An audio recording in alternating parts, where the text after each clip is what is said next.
আমরা কথা বলছিলাম গণমাধ্যমের উপর যে আরোপিত নীতিমালা নির্বাচন কমিশনের এই প্রসঙ্গে।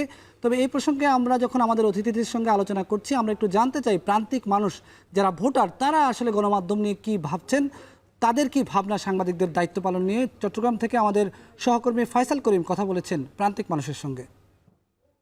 গত জুলাইয়ে নির্বাচনের সংবাদ সংগ্রহ নিয়ে গণমাধ্যম কর্মীদের জন্য নতুন এক নীতিমালা প্রকাশ করেছে নির্বাচন কমিশন। এইসব নীতিমালার মধ্যে বেশ কিছু ইতিবাচক পরিবর্তন যেমন হয়েছে, তেমনি বেশ কিছু নীতিমালা নিয়ে চলছে নানা আলোচনা সমালোচনা। বিশেষ করে প্রিজাইডিং অফিসারের অনুমতি নিয়ে সংবাদ সংগ্রহ, ছবি কিংবা ভিডিও ধারণ, 10 মিনিটের বেশি একটি কক্ষে অবস্থান করতে না পারার নির্দেশনা কিংবা লাইভের ক্ষেত্রে নানা বিধিনিষেধ অসন্তোষ তৈরি করছে গণমাধ্যম কর্মীদের মধ্যে। নতুন নীতিমালা নিয়ে চট্টগ্রামের সচেতন ভোটার ও গণমাধ্যম কর্মীরা কী ভাবছেন, তাই আজ জানার চেষ্টা করব। ছাত্র জীবন থেকে দেখছি ভোটগুলাতে যাদের পেশি শক্তি আছে, যাদের টাকা পয়সা আছে, এরাই ভোটে জিতে আসে। পরিষ্কার পরিচ্ছন্ন হতে হবে ভোট গ্রহণ পদ্ধতিটা, যাতে করে কোনো মানুষের মনে সংশয়টা না থাকে। সাংবাদিকদের ক্ষেত্রে যেটি করা হয়েছে যে 10 মিনিটের বেশি ভোট কেন্দ্রে থাকতে পারবে না, এটা আমার কাছে মনে হয়েছে এই জিনিসটা গণমাধ্যম কর্মীদের সাথে আরেকটু আলোচনা করে সিদ্ধান্ত নেওয়া যেতে পারে।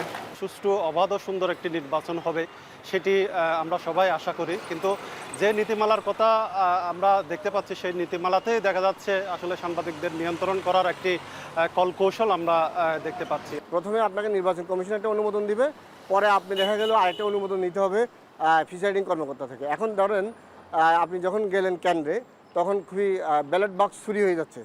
তো এই ক্ষেত্রে আপনি কোথায় কি আগে ফুটেজটা নেবেন, নাকি প্রিসাইডিং অফিসারকে খুঁজে বের করবেন? কার্ডগুলো নেওয়ার পরে আবার কেন্দ্র গিয়ে আমাকে পারমিশন নিয়ে কেন্দ্রে ঢুকতে হবে, কেন্দ্রে অবস্থান করতে হবে, অথবা আমি কতক্ষণ অবস্থান করতে পারবো, সেই বিষয়গুলো যখন চলে আসে, এটা অনেকটা এরকম যে আমাকে মানে সাঁতার কাটতে অনুমতি বা অনুমোদন দেওয়ার পরে আবার আমার হাত পা বেঁধে দেওয়ার মতো। পূর্ববর্তী সময়গুলোতে আমরা যে নির্বাচনী সংবাদ সংগ্রহে গিয়ে যে ধরনের বাধার মুখে বিশেষত স্থানীয় অর্থাৎ আমাদের দেশীয় সংবাদকর্মীরা পড়েছে, আমি যেটা ভাবছি যে সামনের নির্বাচনগুলোতে যদি এই ধরনের নিয়ম কানুন চলমান থাকে, তাহলে সেটি আবার একই রকম হওয়ারই আশঙ্কা আমরা করছি। খুব বেশি পরিবর্তন করেনি। তার মানে হচ্ছে যে আগের যে নেতিবাচক দিকগুলো ছিল, সেই দিকগুলোকে আপনিও বহন করে যাচ্ছেন।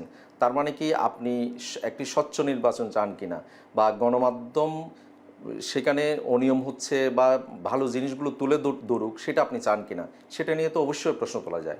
নতুন নীতিমালায় যেসব বিষয় নিয়ে সমালোচনা হচ্ছে, সেসব সংশোধনে সম্প্রতি রাজধানীতে এক মত বিনিময় সভায় নির্বাচন কমিশনকে বেশ কিছু প্রস্তাবনা দিয়েছে সাংবাদিকদের একটি সংগঠন।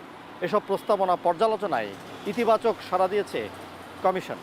চট্টগ্রামের গণমাধ্যম কর্মী ও সচেতন ভোটাররা মনে করেন, এসব প্রস্তাবনা বিবেচনায় নিলে একটি অবাধ, নিরপেক্ষ ও সুষ্ঠু নির্বাচন নিশ্চিতে গণমাধ্যম শক্তিশালী ভূমিকা পালন করতে পারবে।